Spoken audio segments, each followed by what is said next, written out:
사도신경하심으로 우리의 신앙을 하나님 앞에 고백합니다. 나는 전능하신 아버지 하나님, 천지의 창조주를 믿습니다. 나는 그의 유일하신 아들 우리 주 예수 그리스도를 믿습니다. 그는 성령으로 잉태되어 동정녀 마리아에게서 나시고 본디오 빌라도에게 고난을 받아 십자가에 못 박혀 죽으시고 장사된 지 사흘 만에 죽은 자 가운데서 다시 살아나셨으며 하늘에 오르시어 전능하신 아버지 하나님 우편에 앉아 계시다가 거기로부터 살아있는 자와 죽은 자를 심판하러 오십니다. 나는 성령을 믿으며 거룩한 공교회와 성도의 교제와 죄를 용서받는 것과 몸의 부활과 영생을 믿습니다. 아멘. 찬송가 303장입니다. 날 위하여 십자가에 중한 고통 받으사 대신 죽은 주 예수의 사랑하신 은혜여 보배로운 피를 흘려 영영 죽을 죄에서 구속함을 받은 우리 어찌 찬양 안 할까. 예수 안에 있는 우리 한량없이 즐겁고 주 성령의 위로함이 마음속에 차도다. 전국 음악 소리 같은 은혜로운 그 말씀 끊임없이 듣는 우리 어찌 찬양 안 할까. 이 세상의 모진 풍파 쉬지 않고 불어도 주님 안에 보호받는 우리 마음 편하다. 늘 깨어서 기도하고 저 천국을 바라며 주님만을 기다리니 어찌 찬양 안 할까. 아멘. 오늘 말씀 요한복음 11장에서 보겠습니다. 요한복음 11장 17절로 30절까지 말씀입니다. 제가 가진 성경은 신약성경 165쪽에 있습니다. 제가 봉독해 드립니다. 예수께서 와서 보시니 나사로가 무덤에 있은지 이미 나으리라. 베다니는 예루살렘에서 가깝기가 한 오리쯤 되매 많은 유대인이 마르다와 마리아에게 그 오라비의 일로 의문하러 왔더니 마르다는 예수께서 오신다는 말을 듣고 곧 나가 맞이하되 마리아는 집에 앉았더라. 마르다가 예수께 여짜오되 주께서 여기 계셨더라면 내 오라버니가 죽지 아니하였겠나이다. 그러나 나는 이제라도 주께서 무엇이든지 하나님께 구하시는 것을 하나님이 주실 줄을 아나이다. 예수께서 이르시되 내 오라비가 다시 살아나리라. 마르다가 이르되 마지막 날 부활 때에는 다시 살아날 줄을 내가 아나이다. 예수께서 이르시되 나는 부활이요 생명이니 나를 믿는 자는 죽어도 살겠고 무릇 살아서 나를 믿는 자는 영원히 죽지 아니하리니 이것을 내가 믿느냐. 이르되 주여 그러하오이다. 주님 그리스도시요 세상에 오시는 하나님의 아들이신 줄 내가 믿나이다. 이 말을 하고 돌아가서 가만히 그 자매 마리아를 불러 말하되 선생님이 오셔서 너를 부르신다니. 마리아가 이 말을 듣고 급히 일어나 예수께 나아가매 예수는 아직 마을로 들어오지 아니하시고 마르다가 맞이했던 곳에 그대로 계시더라. 아멘. 오늘 본문의 말씀을 가지고 문제 해결을 받으려면 이라는 제목으로 함께 말씀을 살펴보겠습니다. 맨발로 마라톤을 뛰어서 금메달을 딴 아베베라고 하는 아프리카 선수를 기억하십니까? 알려져 있지 않던 무명의 한 선수가 에티오피아에서 출전했습니다. 아무도 그가 우승할 것이라고는 생각해보지도 못했습니다. 더욱이 기록에 따르면 1개월 전에 급성 맹장염 수술까지 받았어요. 이런 사람이 대회에 출전했는데 누가 주목해 보았겠습니까? 또 신발도 없이 맨발로 나왔어요. 그런데 그가 맨발로 달려서 연거푸 2차례나 올림픽에서 금메달을 땄습니다. 그 후 그는 세계 마라톤 대회에 나가서 11번 우승합니다.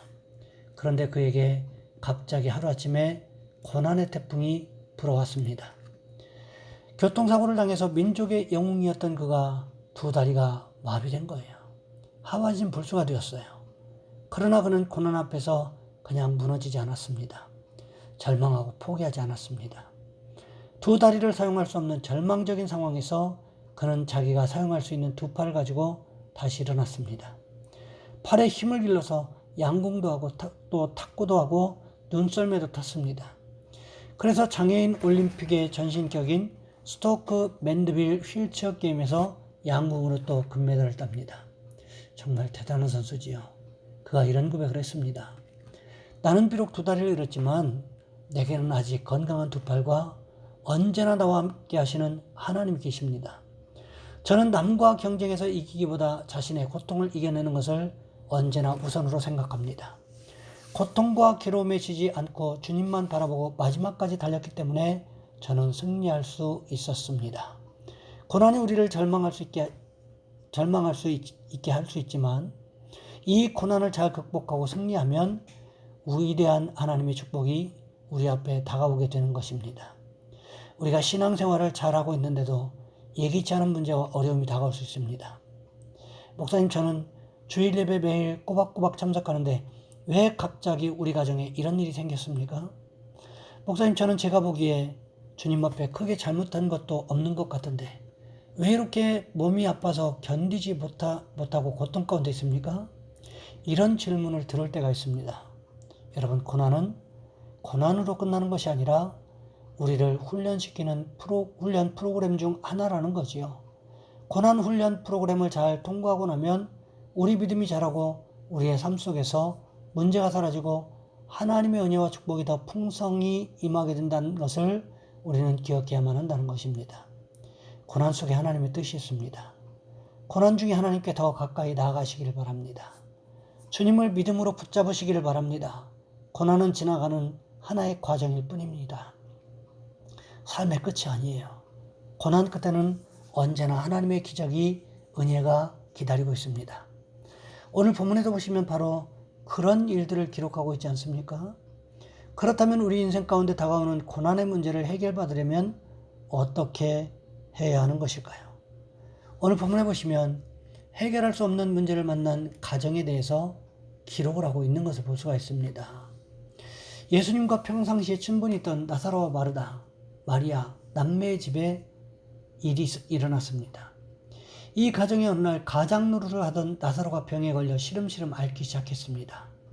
그때 마르다와 마리아가 예수님께 연락합니다. 왜 연락했을까요? 어서 오셔서 우리 오빠를 좀 고쳐달라는 부탁을 하기 위해서였겠지요. 그런데 어떻습니까? 예수님께서는 나사로가 죽을 병에 걸린 것이 아니라 나사로의 병을 통해서 하나님의 영광이 드러나는 일이 생길 것이라고 말씀하셨습니다. 그러면서 나사로의 집에 가기는커녕 오히려 차일피일 미루고 있었습니다. 그러던 어느 날 예수님께서 나사로가 잠들었다고 깨우러 가야 되겠다라고 말씀하고 계십니다. 제자들이 예수님의 말씀을 이해하지 못하자 우리 주님 어떻게 하십니까? 나사로가 죽었다 말씀하십니다. 그러면서 나사로의 집으로 가자고 말씀하셨습니다. 여러분, 사람이 죽기 전에 병문안이라도 가야 되는 것이지 죽은 이후에 가면 무슨 소용이 있겠습니까? 아니나 다를까 나사로의 집에 도착하기도 전에 마리아의 원망을 듣게 됩니다. 그럼에도 불구하고 예수님께서는 나사로가 다시 살아날 것이라고 말씀하시고는 나사로의 무덤을 향해 가시지 않았습니까? 여러분, 사실 사람에게 죽음의 문제보다 더 큰 문제가 어디 있습니까? 오늘 본문에 나오는 마르다와 마리아에게 있어서 오라비 나사로의 죽음보다 더 큰 문제가 어디 있었겠냐는 거지요. 나사로에게 죽음이라는 문제가 다가왔을 때 누가 안 계셨습니까? 그곳에 우리 주님이 안 계셨다는 것입니다. 우리 주님이 안 계시니까 문제는 더욱 커지게 되고 결국 인생의 가장 큰 문제가 되어서 삶을 뒤덮을 수밖에 없게 되더라는 거지요. 여러분, 우리에게도 마찬가지입니다. 우리 인생 가운데 예수님이 있는 인생과 없는 인생은 차이가 있을 수밖에 없다는 것입니다. 여러분 가만히 한번 생각해 보시기 바랍니다. 부모가 있는 아이와 없는 아이, 누가 더 정서적으로 건강할까요? 누가 더 육신적으로 건강할까요? 누가 더 정신적으로 건강할까요? 그것은 더 말할 나위 없지 않겠습니까? 아이들은 부모가 있어야만 정서적으로 안정을 경험할 수가 있게 되는 것이지요. 마찬가지라는 것입니다. 우리의 영적인 부모는 누구입니까? 바로 하나님 아버지시라는 거지요. 그러면 하나님 아버지를 모시고 사는 사람이 영적으로 풍성한 삶을 사는 것, 이것은 어찌 보면 당연한 것 아니겠습니까? 그럼에도 불구하고 예수 믿는다고 하는 많은 가정들이 자신의 삶에서 일어나는 문제 현장에 우리 주님을 초청하지 않는다는 것입니다. 그저 자신이 어떻게든 해보려고 해결해보려고 아등바등 하다가 결국 신앙조차도 잃어버리는 안타까운 일들이 벌어지고 있다는 것입니다. 여러분 성경에 보시기 바랍니다. 요셉은요, 자신의 인생에 다가오는 문제를 항상 하나님의 이름을 드러내므로 해결받았습니다. 다윗은 어떻습니까? 다윗은 자신에게 일어나는 모든 문제를 기도로 하나님 앞에 가지고 가는 삶을 살았던 것을 볼 수 있습니다. 다니엘은 어떻습니까?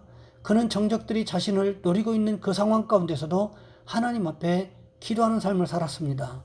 그랬더니 어떻게 되었습니까? 사자 굴 속에서도 살아나오는 기적을 경험하지 않았습니까? 사도 바울은 어떻습니까?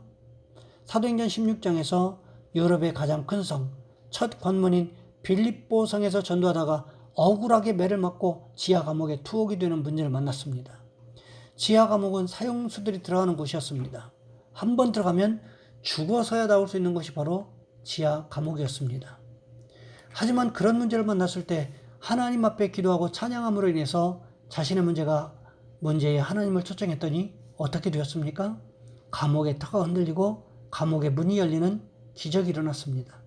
그뿐만이 아닙니다. 자신을 감시해야 되는 간수가 오히려 사도 바울에게 어떻게 해야 영생을 얻을 수 있냐고 묻는 상황이 벌어지지 않았습니까? 여러분 옛말에 세옹지마라는 말이 있습니다. 지금 우리에게 다가오는 문제가 아무리 크게 보이고 그 문제에 짓눌려 죽을 것 같이 느껴진다고 할지라도 시간이 지나고 나면 우리 주님께서 반드시 해결해 주시기만 하면 별것 아니라는 것을 깨닫게 될 날이 반드시 온다는 거지요. 그러니 여러분 우리는 어떻게 합니까?